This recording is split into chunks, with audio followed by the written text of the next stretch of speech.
aquele comício que foi, sem dúvida alguma, o povo, os trabalhadores, os patriotas e democratas, unidos em ação, vieram para a rua para dizer o que querem, para expor os seus pontos de vista e para, particularmente, perguntar ao presidente da República se está disposto a colocar-se à frente do processo democrático e revolucionário da nossa. No início da Revolução, em 64, houve uma adesão completa.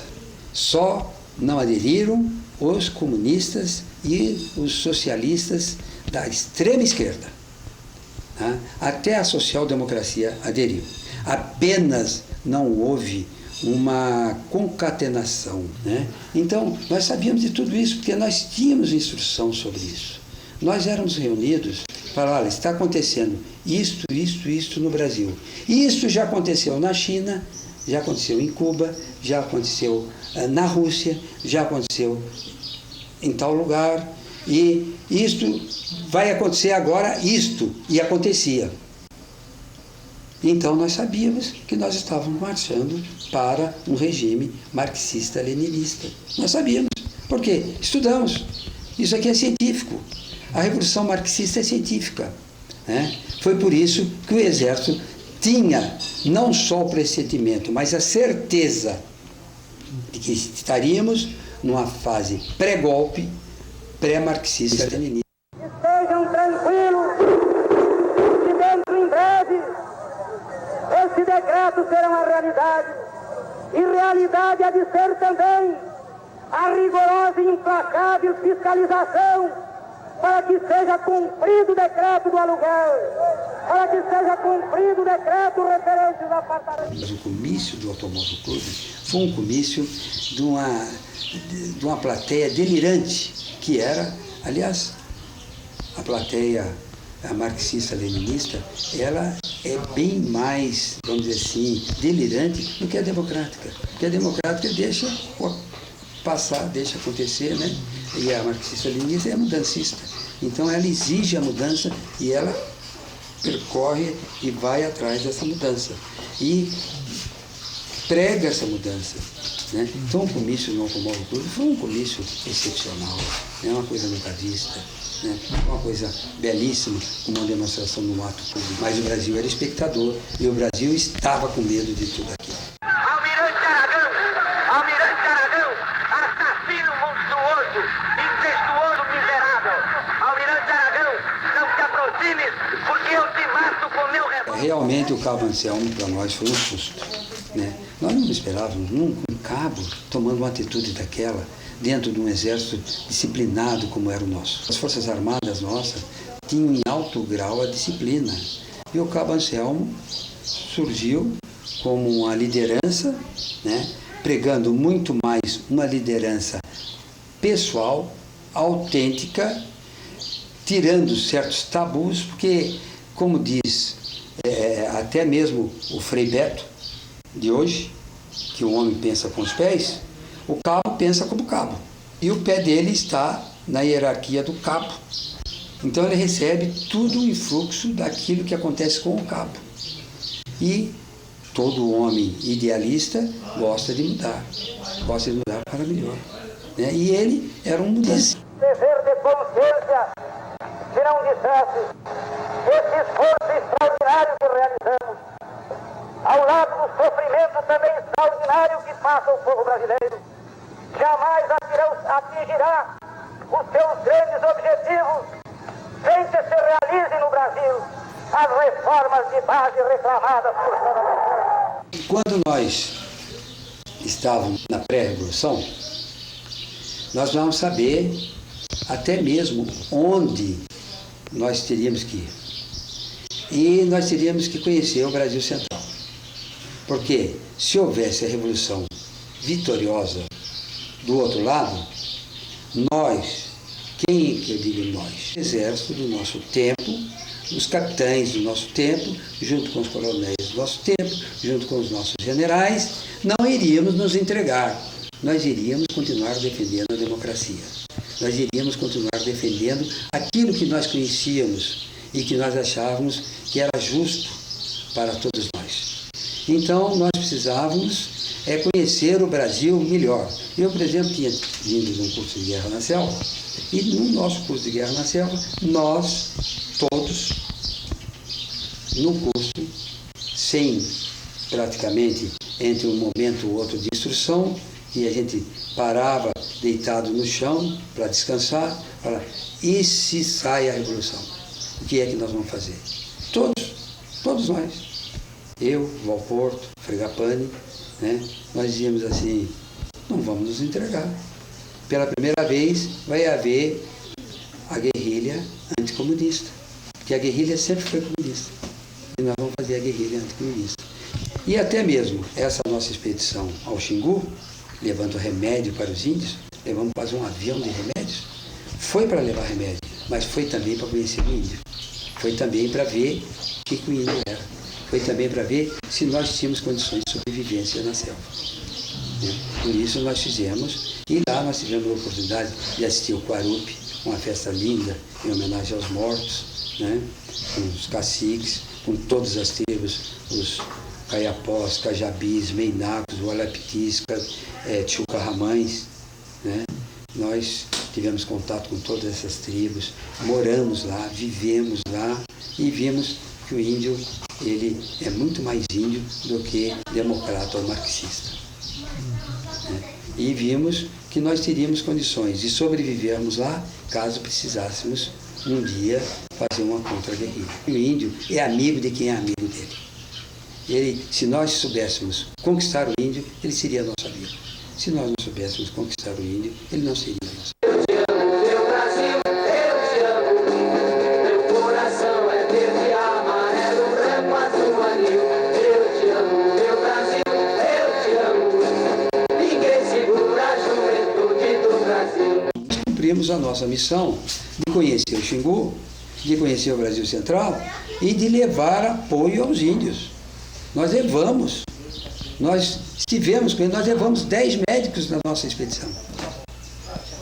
Levamos farmacêuticos, levamos remédios. Nós cumprimos com o objetivo que nos propusemos.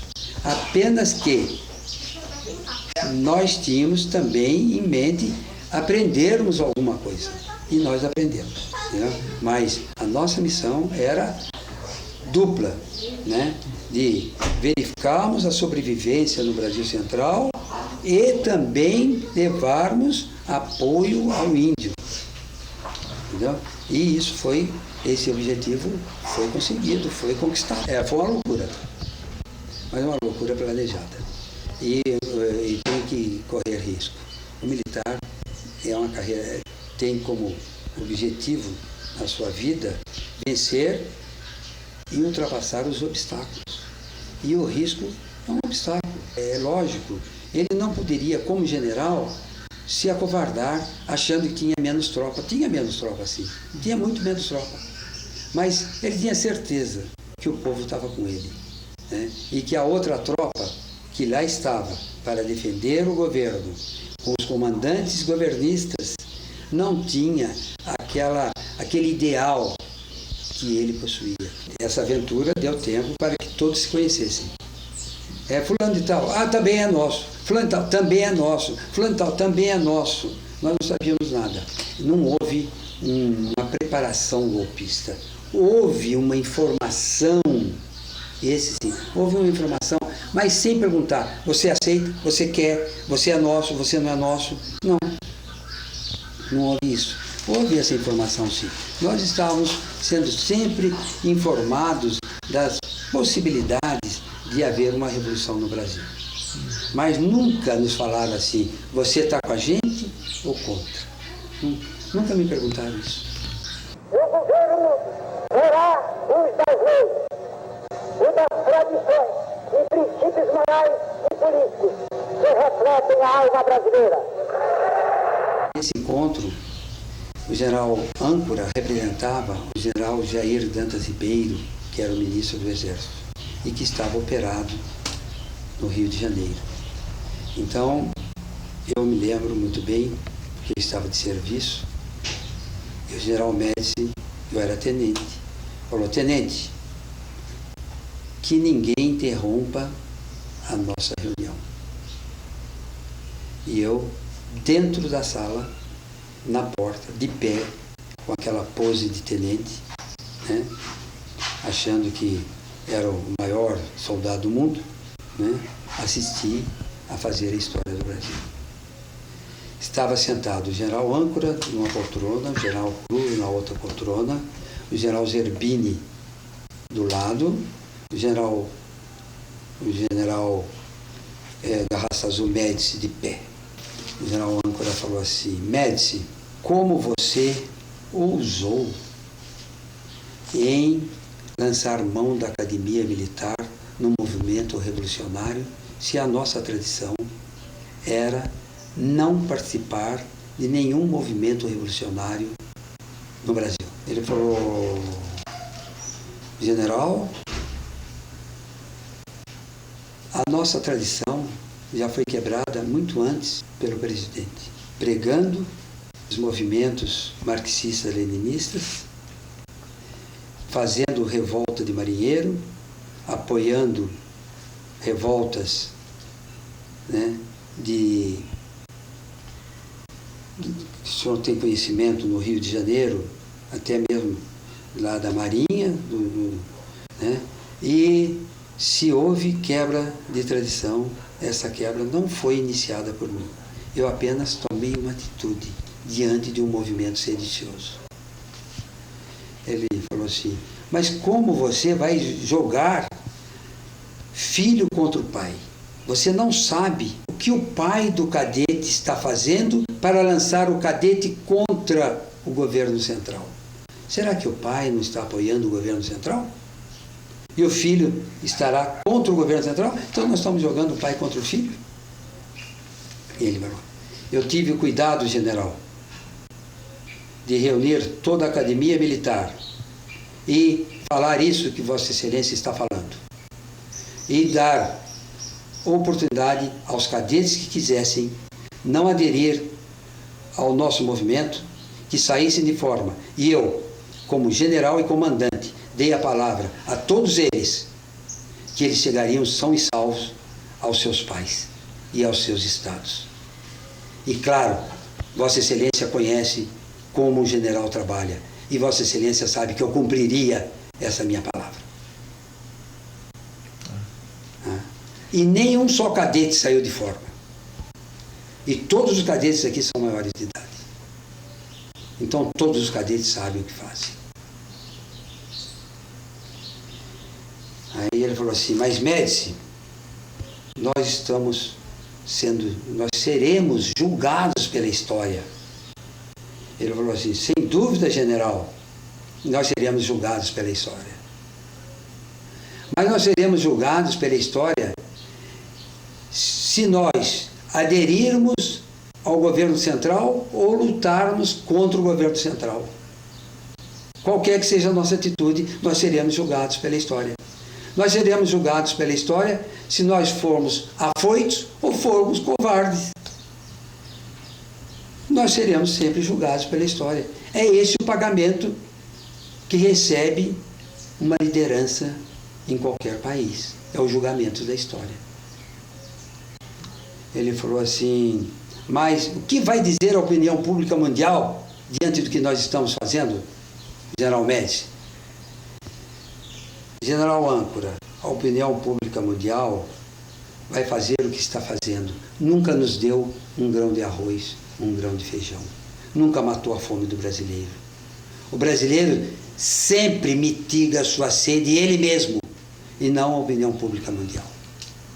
Nós temos que dar satisfação a nós brasileiros, claro, dentro do contexto mundial, mas não darmos satisfação do nosso certo e do nosso errado ao mundo que vive outra coisa, entendeu? Outra verdade. Nós vivemos a nossa realidade e eles vivem a realidade deles. Então nós temos que dar satisfação, sim, aos pais dos nossos cadetes, aos nossos cadetes, ao povo brasileiro. Ele falou: Médici, nós teremos um grande débito para com o Brasil Ele falou, e teremos se não tomarmos atitude nenhuma também. A covardia também tem o seu preço. E nós não somos covardes. Nós temos que saber decidir. Para isso nós fomos formados. Né? Nesse momento entrou o general Manso Neto, o coronel Manso Neto. O coronel Manso Neto falou, general, acabei de pegar na rádio que o presidente foi para Porto Alegre e de lá pretende largar o Brasil. Ele falou, tá vendo, general, até o presidente sabe que a causa dele é perdida. General âncora, não adianta o senhor continuar lutando por esse presidente. Mande sua tropa voltar, general. Agora mesmo chegou o aviso de que o seu destacamento precursor, que era o grupo de artilharia que estava no Rio de Janeiro, né, quando viu a academia em posição, passou para o nosso lado. O exército todo está unido em torno do nosso ideal de não deixar aqui a Revolução Marxista-Leninista. Mande sua tropa voltar, general, e o senhor estará conosco. Após ter ouvido os membros do Conselho de Segurança Nacional, resolveu baixar um ato institucional que tem como finalidade fundamental preservar a Revolução de Março de 1964, a fim de que possamos, semeando esse clima de intranquilidade que gera a desconfiança, o desconforto e procura de qualquer forma atingir o regime e que precisamos defender, baixar um ato institucional. Nós denegrimos a imagem do Juscelino a ponto dele ser cassado, mas nesse ponto eu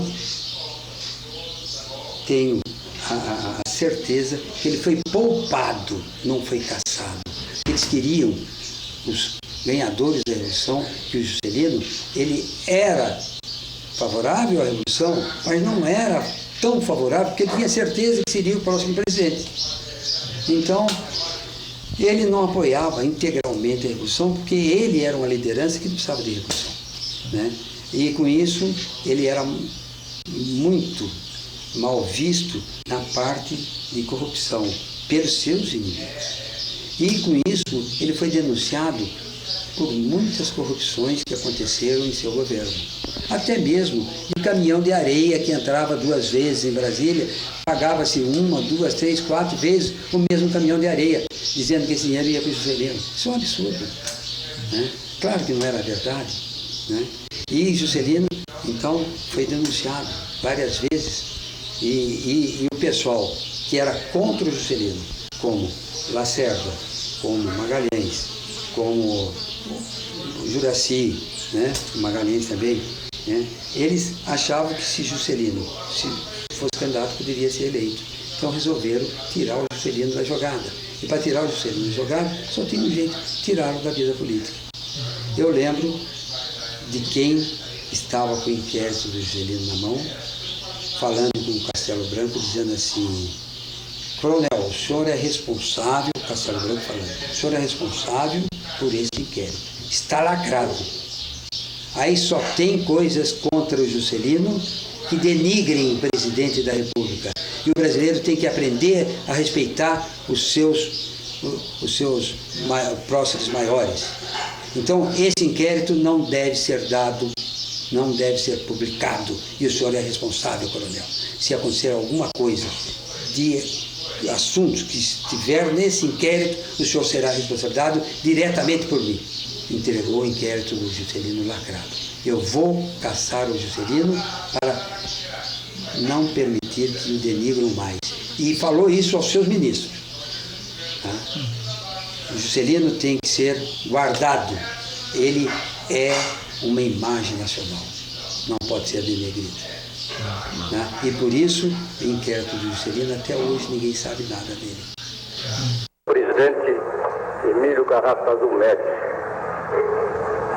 ao receber das mãos dignas de Vossa Excelência esta simbólica faixa presidencial, Sinto-me duplamente honrado, não só pela insigne distinção que me é conferida de exercer a suprema magistratura da nação, mas ainda por me caber prosseguir a notável obra de governo que Vossa Excelência, com aplauso geral dos brasileiros, vem de realizar nesses últimos 4 anos portentosos. Eu estava numa reunião do Alto Comando do Exército, não participando, fui levar um documento. Ninguém vai pensar que major participava de alto comando. Ninguém participava, não. Mas o general precisou de um documento e eu fui levar. A hora que eu entro na sala, estava lá a seguinte discussão. Mas como? Estava havendo um movimento em São Paulo, subversivo. O general Oscar Luiz dizia assim: que subversivo? Isso é democracia. Nós não estamos acostumados mais com isso. Mas é uma greve que parou São Paulo. Mas isso é democracia. Nós não estamos mais acostumados com isso. Nós temos que treinar. Isso é um treinamento para a democracia. Mas tem um tal de Lula pregando contra a Revolução. Mas está certo. Se ele pregar a favor da Revolução, não acaba a Revolução. Nós queremos que acabe. Quem é contra acabar a Revolução aqui? Ninguém é contra. Então, tem que acabar a Revolução. Sim, mas ele está dizendo que os militares estão se locupletando. Bom, aí já é ofensa. Não, isso não está certo. Nós não vamos tirar nada do Brasil para nós. Nós estamos aqui para dar exemplo de moralidade. Então, processa esse rapaz. Mas como processar? Então prende. Prende e solta, prende e solta, prende e solta. Mas não faz nada contra ele, que é o treino da democracia. E assim aconteceu com Lula. Foi preso, foi solto, foi preso, foi solto, foi preso, foi solto e hoje é o presidente.